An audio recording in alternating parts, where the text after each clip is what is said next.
దేవునికి స్తోత్రం. హల్లెలూయా. దైవజ్ఞానము ఆధ్యాత్మిక కార్యక్రమం చూస్తున్న అందరికి కూడా యేసు ప్రభు నామములో శుభములు తెలియపరుస్తూ ఉన్నాను. మరి ఈ యొక్క కార్యక్రమ ప్రసారాలు మీకు అందరికి కూడా అవి దీవెనకరంగా ఉన్నాయని నేను నమ్ముతూ ఉన్నాను. ఇవి కానీ మీకు ఆత్మీయ మేలును కలిగించేవిగా ఉన్నట్లయితే ఈ యొక్క ప్రసారాలు యూట్యూబ్లో కూడా అందుబాటులో ఉంటూ ఉన్నాయి. వాటిని మరి మీరు లైక్ చేయటం, షేర్ చేయటం, సబ్స్క్రైబ్ చేయటం, మరి కామెంట్ చేయటం అనేటువంటి పనులు చేయటం ద్వారా అనేక మందికి అందే విధంగా మీ సహకారాన్ని అందించాల్సిందిగా కోరుతూ ఉన్నాను. ఈ యొక్క సందేశాల కొరకు అనేక మందికి ఇవి ఉపయోగపడే విధంగా వీటి కొరకు మీరు ప్రార్థనలో జ్ఞాపకం చేసుకోవాల్సిందిగా కోరుతూ ఉన్నాను. మరి మన యొక్క క్రైస్తవ జీవితంలో లేదా ఆత్మీయ జీవితంలో మనం కలిగి ఉండాల్సినటువంటి 4 ప్రధాన లక్షణాల గురించి ఈరోజు క్లుప్తంగా మీ దృష్టిలో తీసుకొని రావాలని ఆశిస్తూ ఉన్నాను. వాక్యాన్ని జాగ్రత్తగా ఆలకించండి. మొదటిగా లూకా సువార్త 18వ అధ్యాయము 1వ వచనం.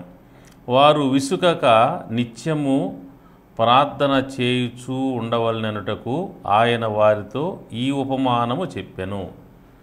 క్రైస్తవ జీవితంలో, విశ్వాస జీవితంలో ప్రార్థన అనేటువంటిది అత్యంత ముఖ్యమైనటువంటిది. మరి ఇక్కడ ప్రభువు చెప్పిన ఉపమానం, ఆ ఉపమానం ఒక అన్యాయస్తుడైనటువంటి న్యాయాధిపతి దగ్గరికి ఒక విధవరాలు వెళ్ళి ఆయన్ను పదే పదే ఆయన్ను విసుక్కోకుండా ఆయన ఎప్పుడు రమ్మంటే అప్పుడు వెళ్ళి తన యొక్క పనిని సాధించుకున్నటువంటి విషయాన్ని ఇక్కడ ఈ ఉపమానంలో ప్రభువు చెప్తాడు. చెప్తూ ఇక్కడ ప్రారంభ వచనం అంటాడు, విసుకక నిత్యము ప్రార్థన చేయొచ్చు ఉండాలను. మన ఆధ్యాత్మిక జీవితంలో ప్రారంభము చాలా బాగుంటుంది, చాలా భక్తిగా ఉంటుంది, చాలా ప్రార్థనాపరులుగా ఉంటారు. ఉదయము నిద్ర లేవగానే ప్రార్థన చేసుకునేవాళ్ళుగా, మధ్యాహ్నం ప్రార్థన చేసేవాళ్ళుగా, సాయంకాలం ప్రార్థన చేసేవాళ్ళుగా, మరలా ఎప్పుడు అవకాశం దొరికితే అప్పుడు ప్రార్థన చేసేవాళ్ళుగా అనేక మంది ప్రారంభ జీవితాలు ఉంటాయి. ఇంకా ఉపవాస ప్రార్థనలు, ప్రత్యేకమైన ప్రార్థనలు, ఇవన్నీ కూడా వారి యొక్క వ్యక్తిగత జీవితంలో వాళ్ళు కలిగి ఉంటారు. అయితే రోజులు గడిచే కొద్దీ, నెలలు, సంవత్సరాలు గడిచే కొద్దీ ఆ యొక్క తీవ్రత అనేటువంటిది క్రమంగా తగ్గిపోతూ ఉండటం అనేటువంటిది మనం చూస్తాం. ఇది అందరికి కూడా అనుభవమైన విషయమే. ప్రారంభంలో దేవుని పట్ల, దేవునితో సహవాసం పట్ల, ప్రార్థన పట్ల ఉన్నటువంటి ఆసక్తి, ఆశ అనేటువంటివి తర్వాత కాలంలో అవి సన్నగిల్లటం అనేటువంటిది జరుగుతూ ఉంటుంది. కొంతమంది జీవితాల్లో ప్రారంభంలో చాలా ఎక్కువ ప్రార్థనా పరులుగా ఉన్నటువంటి వారు తర్వాత కాలంలో అసలు పూర్తిగా ప్రార్థన లేని స్థితిలోకి వెళ్ళిపోయేటువంటి వారుగా కూడా ఉన్నారు. కారణం ఏంటంటే వారికి ఉన్న పనులు, విస్తారమైన పనులు. మార్తా మరియా యొక్క జీవితాలను చూసినప్పుడు మార్త యేసయ్యని తన ఇంట్లోకి ఆహ్వానించింది. అయితే మరియా యేసయ్య పాదాల దగ్గర కూర్చుంది. మార్త అయితే అనేకమైన పనులు పెట్టుకొని ఉంది. మరి యేసు ప్రభు అంటాడు, మార్తా, నీవు అనేకమైన వాటిని గురించి విచారపడుచున్నావు, కానీ అవసరమైంది ఒకటే, మరియా ఉత్తమమైంది ఏర్పరచుకున్నది ఆమె వద్ద నుంచి తీసివేయబడింది. కాబట్టి ఉత్తమమైంది ఏమిటనగా ప్రభువు పాదాల దగ్గర కూర్చోవటం, ప్రభువుతో సహవాసం చేయటం. అయితే ఈ అనుభవం ఏన్ని బలహీనపరిచేది ఏంటంటే పని ఒత్తిడి. ఉదయం లేచింది మొదలుకొని రాత్రి పడుకోబోయే వరకు కూడా పనులు. తర్వాత రకరకాల కుటుంబ సమస్యలు, ఇంకా ఆర్థిక సమస్యలు, చదువుకు సంబంధించిన సమస్యలు, ఉద్యోగానికి సంబంధించిన సమస్యలు, ఇక రకరకాలైనటువంటి ప్రాబ్లమ్స్ జీవితంలో పెరిగి ఈ ప్రార్థనా జీవితం అనే దాన్ని చల్లార్చి వేసేటువంటి పరిస్థితులు కనపడుతూ ఉన్నాయి. అందుకని ఏమవుతుందంటే ప్రారంభంలో, దేవుని నమ్మిన ప్రారంభంలో, మారుమనసు పొందిన ప్రారంభంలో, బాప్తీసం పొందిన ప్రారంభంలో చాలా భక్తిగా ఉన్నవారు, చాలా ప్రార్థనాపరులుగా ఉన్నవారు రోజు రోజుకి ఎదుగుతూ ఎదుగుతూ ఎదుగుతూ పైకి వెళ్ళాల్సినటువంటి వారు ఏమవుతారంటే అదే ప్రార్థనా జీవితాన్ని కొనసాగించడానికి బదులుగా, ఎదగటానికి బదులుగా రోజు రోజుకి తగ్గిపోవటం అనేది జరుగుతుంది. ఒక స్టేజ్కి వచ్చి అలా కంప్లీట్గా ప్రార్థనా జీవితం అయితే వెంటిలేటర్ మీదకి వెళ్ళిపోతుంది. అంటే ప్రార్థన చేశామంటే చేశాము అన్నట్టుగా ఏదో 1 నిమిషం 2 నిమిషాలకు పరిమితం అయిపోతారు. పూర్తిగా డెడ్ అయిపోద్ది ప్రేయర్ లైఫ్ అనేటువంటిది. అలాంటి పరిస్థితిలోకి వెళ్ళిపోయేటువంటి ప్రమాదం ఉంటూ ఉంది. జీవిత సమస్యల వల్ల, కుటుంబ సమస్యల వల్ల, ఆర్థిక సమస్యల వల్ల, అనారోగ్య సమస్యల వల్ల, అనుకున్నవి ఆలస్యమైనందువల్ల, అనుకున్నవి జరగనందువల్ల, రకరకాల నిరాశ నిస్పృహ కృంగదీసే పరిస్థితుల వల్ల ప్రార్థన మానేస్తారు. విచిత్రం ఏంటంటే అన్నం తినటం మానేరు, నీళ్లు తాగటం మానేరు, వస్త్రాలు ధరించటం మానేరు, రకరకాల చదువులు, ఉద్యోగాలు, వ్యాపారాలు, రకరకాల పనులు చేయటానికి అవేం మానరు, కానీ ప్రార్థన మానేస్తారు. చాలా విచిత్రమైన విషయం, చాలా విచారకరమైన విషయం. మిగతా ఏవి కూడా ఆపరు, వాటిని ఇంకా పెంచుకుంటూ పోతారు. అవసరమైతే పనులు పెంచుతారు, పనుల టైం పెంచుతారు, చదువు టైం పెంచుతారు, ఇంకా ఓవర్ టైము, జాబ్లో కూడా ఓవర్ టైం చేసేవాళ్ళు ఉంటారు. రకరకాలుగా అన్నిటికి సమయం ఇస్తారు. కానీ ప్రార్థన దగ్గరికి వచ్చేసరికి ప్రార్థనకి సమయం ఇవ్వకుండా అలసిపోయిన వారుగా ఉంటూ ఉంటారు, ప్రార్థన చేయని వారుగా ఉంటారు. గమనించండి, మన జీవితంలో ప్రార్థన అనేటువంటిది చాలా చాలా మనకు అవసరమైంది. ప్రార్థన అంటే దేవుడితో మనం సహవాసం, దేవుడితో అనుబంధం.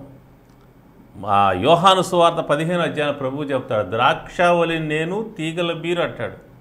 నా యందు నిలిచి ఉండండి, మీ యందు నేను నిలిచి ఉంటాను. నా యందు అంటే నా సన్నిధిలో నిలిచి ఉండండి, నాతో నిలిచి ఉండండి.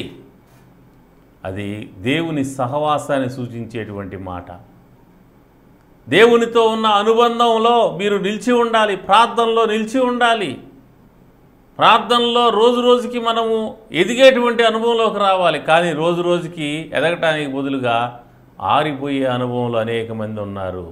రోజులు గడుస్తున్నాయి, నెలలు గడుస్తున్నాయి, సంవత్సరం. నేను 20 సంవత్సరాల నుంచి క్రైస్తవుడిని, 30 సంవత్సరాల నుంచి క్రైస్తవుడిని, 50 సంవత్సరాల నుంచి క్రైస్తవుడిని అని చెప్పుకోవచ్చు.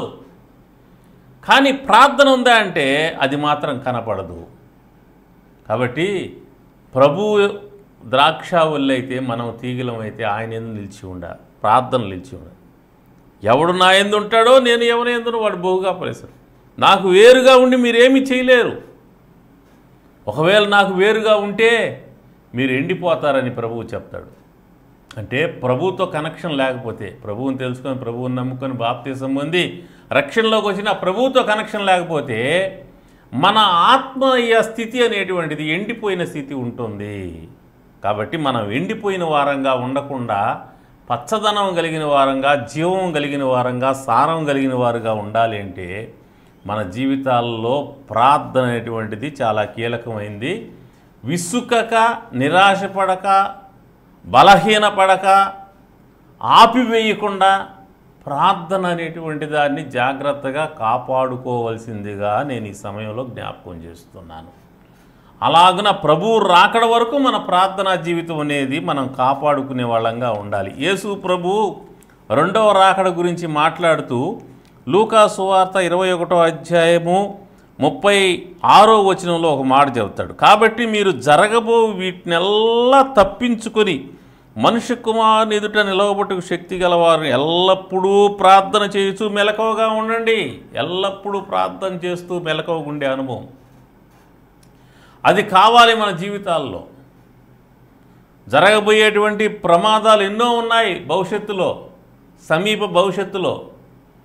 భూకంపాలు ఉన్నాయి, సునామీలు ఉన్నాయి, యుద్ధాలు ఉన్నాయి, కరువులు ఉన్నాయి, రకరకాల ఘర్షణలు ఉన్నాయి. అల్లకల్లోలమయ్యే పరిస్థితి ప్రపంచమంతా. కనపడుతూ ఉంది. వీటన్నిటిని తప్పించుకోవాలంటే ప్రార్థన కలిగి ఉండాలంటాడు. రెండవది, ఆయన ఎదుటి నిలబడటానికి శక్తి కలిగి ఉండాలంటే ప్రార్థన కలిగి ఉండాలంటాడు. కాబట్టి ప్రార్థనా జీవితం చాలా కీలకమైంది, చాలా ప్రధానమైంది. దాన్ని మనము ఎలా కలిగి ఉంటున్నాం? ప్రారంభంలో ఉన్నట్టే ఉన్నామా, లేకుంటే ఇంకా ప్రారంభం కంటే తగ్గిపోయిన స్థితిలో ఉన్నామా, లేకుంటే ప్రారంభం కంటే ఎదిగిపోయే పరిస్థితిలో ఉన్నాం? నాకైతే ప్రారంభంలో ఉన్నదానికంటే ఎదిగిపోయే పరిస్థితి ఎవరిలో కూడా కనపడటం లేదు. ప్రారంభంలో రోజుకి 5 గంటలు 6 గంటలు ప్రార్థన చేసేవాళ్ళు ఒక 10 సంవత్సరాలు చూస్తే, తర్వాత చూస్తే 5 గంటలు 6 గంటల ప్రార్థన కనపడలేదు. 5 నిమిషాలు 10 నిమిషాలు ప్రార్థనకు పరిమితం అవుతున్న పరిస్థితులు, పని ఒత్తిడి కావచ్చు, రకరకాల సమస్యలుగా అన్నీ పెరిగేసి ప్రార్థనా జీవితాన్ని అణిచివేయడం జరుగుతుంది. కాబట్టి మన యొక్క జీవితంలో ప్రార్థన అనేటువంటి దాన్ని మనం జాగ్రత్తగా కాపాడుకోవాలి. అందులో ఎదగటానికి ఎల్లప్పుడూ ప్రార్థన చేయొచ్చు, మెలకువగా ఉండని ప్రభువు చెప్పినటువంటి మాటను ఆచరించటానికి, అమలు చేయటానికి మనం ప్రయాసపడే వాళ్ళంగా ఉండాలి. ఇక రెండవదిగా మన జీవితాల్లో మనం కలిగి ఉండాల్సినటువంటి విషయము, కీర్తనల గ్రంథంలో 1వ కీర్తనలో అద్భుతమైనటువంటి మాటను విశ్వాసులకు దేవుడు రాయించాడు. కీర్తనల గ్రంథము 1వ కీర్తన 2వ వచనం, యెహోవా ధర్మశాస్త్రమునందు ఆనందించుచు దివారాత్రము దాన్ని ధ్యానించువాడు ధన్యుడు. యెహోవా ధర్మశాస్త్రమునందు ఆనందించుచు దివారాత్రము దాన్ని ధ్యానించటం అంటే దేవుని వాక్యం. దేవుని ధర్మశాస్త్రం అంటే దేవుని యొక్క వాక్యం. ఈ దేవుని వాక్యాన్ని ఎప్పుడు ధ్యానించాలంట? దివారాత్రములు ధ్యానించు. అంటే ఈ వాక్యము ఎల్లప్పుడూ కూడా మనము జ్ఞాపకం చేసుకునేవాళ్ళుగా, మననం చేసుకునేవాళ్ళుగా, గుర్తు చేసుకునే వాళ్ళంగా, దాని గురించి ఆలోచించే వాళ్ళంగా ఉండాలనేది ఇక్కడ అర్థము. అంటే మన మనసులో కూర్చున్నప్పుడు, లేచినప్పుడు, త్రోవ నడిచినప్పుడు, పండుకున్నప్పుడు అన్ని సమయాల్లో కూడా వాక్యాన్ని జ్ఞాపకం చేసుకునే స్థాయిలోకి మనం ఎదగాలంటాడు. అలా చేస్తే అలా ఎవరి జీవితం అయితే ఉంటుందో 1వ కీర్తనలో చెప్తాడు, దుష్టుల ఆలోచన చొప్పున నడవక, పాపుల మార్గం నిలువక, అపహాసకులు కూర్చుండు చోట కూర్చుండక, యెహోవా ధర్మశాస్త్రం ఆనందించు దివారాత్రము దాన్ని ధ్యానించువాడు అతడు నీటి కాలువల యోరం నాటబడిందై ఆకు వాడక తన కాలముందు ఫలమిచ్చు చెట్టు వలే ఉంటాడు. అతను చేయిందంతా సఫలమవుతుంది అంటాడు. కాబట్టి సారము కలిగి ఉంటాడు, పచ్చదనం కలిగి ఉంటాడు, ఫలాలు కలిగి ఉంటాడు, అతను చేసే సఫలం అవుతుంది. ఇవన్నీ కావాలి అంటే జీవితంలో వాక్యాన్ని చదవటం, వాక్యాన్ని ధ్యానించటం. 119వ కీర్తనలో 148వ వచనంలో అంటాడు, నీవిచ్చిన వాక్యము నేను ధ్యానించుటకై నా కన్నులు రాత్రి జాములు కాకముందే తెరుచుకొందును. నీవిచ్చిన వాక్యమును దేవా, నీవిచ్చిన గ్రంథాన్ని ధ్యానించటానికి నేను రాత్రి కాకమునిపే, అంటే నా కన్నులు రాత్రి జాములు కంప్లీట్ కాకమునిపే నేను తెరుచుకొని చాలా వేకువని, చాలా పెందల కాడనే మెలుకొని నీ వాక్యాన్ని నేను చదువుతున్నాను, ధ్యానిస్తున్నాను అనేటువంటి భావాన్ని ఇక్కడ భక్తుడు తెలియజేస్తాడు. కాబట్టి మనం ఇక్కడ గమనించాల్సిన అంశము, ఆయన ఇచ్చిన వాక్యాన్ని ధ్యానించటానికి మన కన్నులు మనము అప్పగించే వాళ్ళంగా ఉండాలి, మన కన్నుల్ని వాడే వాళ్ళంగా ఉండాలి. ఈ రోజుల్లో కళ్ళు దేనికి వాడబడుతున్నాయంటే ఎక్కువగా చిన్నవాళ్ళు కానీ, పుట్టిన బిడ్డ మొదలుకొని పెద్దవారి వరకు అందరి కళ్ళు కూడా దేని వైపు చూస్తున్నాయనగా సెల్ ఫోన్ వైపు చూస్తున్నాయి. చిన్నపిల్లలు, యవ్వన పిల్లలు, తర్వాత మధ్య వయస్కులు, వృద్ధులు అందరూ దాదాపుగా 90% ప్రజలు ఈ సెల్ ఫోన్లో వాళ్ళు లీనమైపోతూ ఉన్నారు. దేవుడితో సంబంధం లేకుండా పోతుంది. కుటుంబంతో ఒకరికొకరికి సంబంధాలు లేదు. నలుగురు ఉంటారు ఇంట్లో, 4 సెల్ ఫోన్లు పట్టుకొని 4 పక్కన కూర్చుంటారు. ఒకరితో ఒకరు పలకరించుకోవటం, మాట్లాడుకోవటం, రిలేషన్షిప్ లేదు.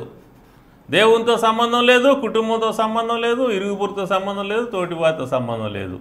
ఫోన్లో లీనమైపోయి ఫోన్ చేత బంధించబడిన వారై ఆ నెట్లో ఉండిపోతూ ఉన్న పరిస్థితులు చూస్తూ ఉన్నా. వలలో ఉంటున్నారు, దేవుని వాక్యం చదవటం లేదు, దేవుని వాక్యం ధ్యానించడం లేదు, దేవుని వాక్యాన్ని పట్టించుకోవడం లేదు. ఎప్పుడూ కూడా ఆ సోషల్ మీడియాలో లేదా సెల్ ఫోన్లో వచ్చేటువంటి వివిధ విషయాలను చూస్తూ వింటూ కొట్టుకుపోతూ ఉన్నారు. నిమిషాలు, గంటలు, రోజులు గడిచిపోతున్నాయి. సమయం అంతా వ్యర్థమైపోతుంది. వ్యర్థమైన దానికోసం సమయాన్ని వాడుతూ వాక్యం లేని వారుగా తయారైనారు ప్రజలు. వాక్యం లేని వారుగా తయారయ్యారు. ఈ దైవ గ్రంథం, పరిశుద్ధ బైబిల్ గ్రంథం అనేటువంటిది ప్రపంచంలో ఉన్న గ్రంథాలన్నింటిలో అద్భుతమైంది, ప్రత్యేకమైంది. ఇది దేవుణ్ణి చూసిన వారు రాసినటువంటిది. మోషే దేవుణ్ణి చూశాడు, రాశాడు. ప్రవక్తలు దేవుణ్ణి చూశారు, రాశారు. అపోస్తలులు దేవుణ్ణి చూశారు, రాశారు. వాళ్ళు దేవుణ్ణి చూసి, దేవుడి స్వరాన్ని విని, దేవునితో సహవాసం చేసి, ఆయన చెప్పిన విషయాలు గ్రంథస్థం చేశారు. కాబట్టి ఇది సంపూర్ణంగా దైవ గ్రంథం, వాస్తవాలతో నిండి గ్రంథం. అదే మరొక వైపు మానవులు ఎంత భయంకరమైన వాళ్ళు, ఎంత దుర్మార్గులో, ఎంత పాపాత్ములో, భక్తులైనప్పటికి కూడా ఎంత నీచమైన కార్యాలు చేయగలరో కూడా ఈ గ్రంథంలో ఉంది. మనిషి ఎంత పాపాత్ముడో ఈ గ్రంథం చెబుతోంది. దేవుడు ఎంత పరిశుద్ధుడో, ఎంత దయగలవాడో, ఎంత క్షమించేవాడో కూడా ఈ గ్రంథం చెబుతుంది. కాబట్టి దైవ గ్రంథం వాస్తవం, దేవుడు ఉన్నాడంటానికి ఆధారం. ఈ గ్రంథాన్ని మనము ఎంత మాత్రము చదువుతున్నాం? మన దగ్గర బైబిల్ ఉంది, కానీ బైబిల్ని పట్టించుకుంటున్నామా? బైబిల్ వైపు చూస్తున్నామా? బైబిల్ని చదువుతున్నామా? ప్రారంభ దినాల్లో గంటలు బైబిల్ చదివేవారు. తర్వాత కాలం వచ్చేసరికి, మరి విశేషంగా ఈ రోజుల్లో ఈ సెల్ ఫోన్ యుగంలో బైబిల్ అనే దాన్ని పట్టుకోవటం లేదు, చదవటం లేదు. కాబట్టి ఈ లోటును మనం గమనించుకొని మనం సరిచేసుకోవాలి. ఒకటి, దేవుని సన్నిధిలో ప్రార్థన చేసే అనుభవం మనలో ఉండాలి. రెండవదిగా, దేవుని వాక్యం దివారాత్రము ధ్యానించేటువంటి విధంగా మనం ఉండలేకపోయినప్పటికి కూడా వీలైనంత ఎక్కువగా దేవుని వాక్యాన్ని మనం చదివే వారంగా, ధ్యానించే వారంగా ఉండాలని నేను జ్ఞాపకం చేస్తున్నాను. ఇక మూడవదిగా, మత్తయి సువార్త 5వ అధ్యాయము 8వ వచనం, హృదయ శుద్ధి గలవారు ధన్యులు, వారు దేవుని చూచెదరు. ఈ మాట గమని. మూడవది ఏంటంటే హృదయ శుద్ధి గలవారుగా ఉండటం. ఒకటేమో దేవునితో ప్రార్థన చేసేవాళ్ళంగా ఉంటాము, రెండవది దేవుని వాక్యం చదివి ధ్యానించే వాళ్ళకు ఉంటాము, మూడవది హృదయ శుద్ధి కలిగిన వారుగా ఉండటం. హృదయాన్ని గురించి ఇర్మియా గ్రంథంలో చెప్తాడు. ఇర్మియా గ్రంథము 17వ అధ్యాయము 9వ వచనము, హృదయము అన్నింటికంటే మోసకరమైంది, అది ఘోరమైన వ్యాధి గలది, దాన్ని గ్రహింపగలవాడెవడు. మానవ హృదయాన్ని గురించి ఇక్కడ రాయబడింది. హృదయము అన్నింటికంటే మోసకరమైంది. చాలా మనల్ని మోసపరిచేది ఈ హృదయం. ప్రతి మనిషి కూడా మోసకరమైనటువంటి హృదయాన్ని కలిగి ఉన్నాడు. భక్తిగా ఉండాలనుకుంటాడు, నిర్ణయం చేసుకుని భక్తిగా ఉన్నాడు. ప్రార్థన చేయాలనుకుంటాడు, చేయడు. వాక్యం చదవాలనుకుంటే చదవడు. మంచి కార్యాలు చేయాలనుకుంటే చేయడు. ఈ తప్పు చేయకూడదు అనుకుంటే అదే చేస్తాడు. సో అలాంటి హృదయాన్ని కలిగి ఉన్నాడు. వస్తాను అంటాడు, రాలేడు. చేస్తాను అంటాడు, చేయలేడు. రకరకాల వాటిల్లో ఫెయిల్ అయిపోతూ ఉన్నాడు. ఈ రోజుల్లో మనిషి హృదయం అయితే ఎంతగానో చెడిపోయింది. ఎవరు పట్టినా అంతరంగంలో పాడైపోయిన పరిస్థితుల్లో ఉంటూ ఉన్నారు. పైకి బాగున్నారు, స్నానాలు చేసి మంచి వస్త్రాలు వేసి పెర్ఫ్యూమ్స్, స్ప్రేస్ వాడుతూ చక్కగా అందంగా కనపడుతున్నారు.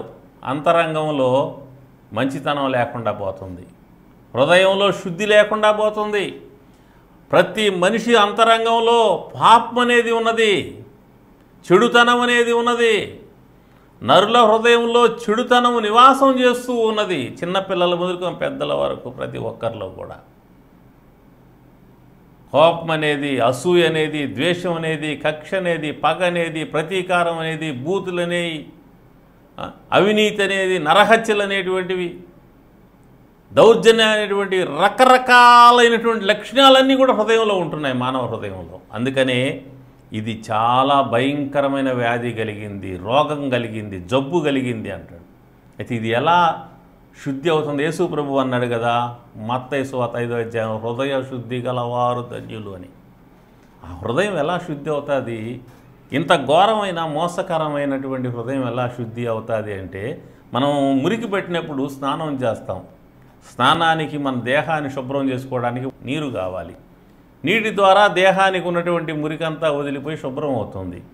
అయితే అంతరంగంలో ఉన్న ఆత్మలో ఉన్నటువంటి మన మానవ హృదయం అనేటువంటిది ఎలా శుద్ధి అవుతుంది? దాన్ని శుద్ధి చేయటానికి దేవుని యొక్క పరిశుద్ధ రక్తం అవసరమై ఉన్నది. రక్తము ప్రోక్షింపబడకుండా పాపక్షమాపణ జరగదు అంటాడు. రక్తము దేవుని రక్తం వలన కడగబడాలి. అందుకే యేసు ప్రభు శిలువలో రక్తాన్ని ధారపోసాడు. ఇది నా రక్తము అంటాడు. అనేకుల పాపములకు క్షమాపణ కొరకు చిందించుచున్న రక్తము అంటాడు. కాబట్టి ఆయన రక్తము వలన మనిషి హృదయము కడగబడాలి. అందుకనే ప్రకటన గ్రంథంలో 1వ అధ్యాయంలో ఈ యొక్క రక్తము గురించినటువంటి మాట మనం చూస్తాం. ప్రకటన గ్రంథము 1వ అధ్యాయము 6వ వచనం, మనలను ప్రేమించుచు తన రక్తము వలన మన పాపముల నుంచి మనల్ని విడిపించిన వానికి మహిమ ప్రభావములు యుగయుగములు కలుగునుగాక.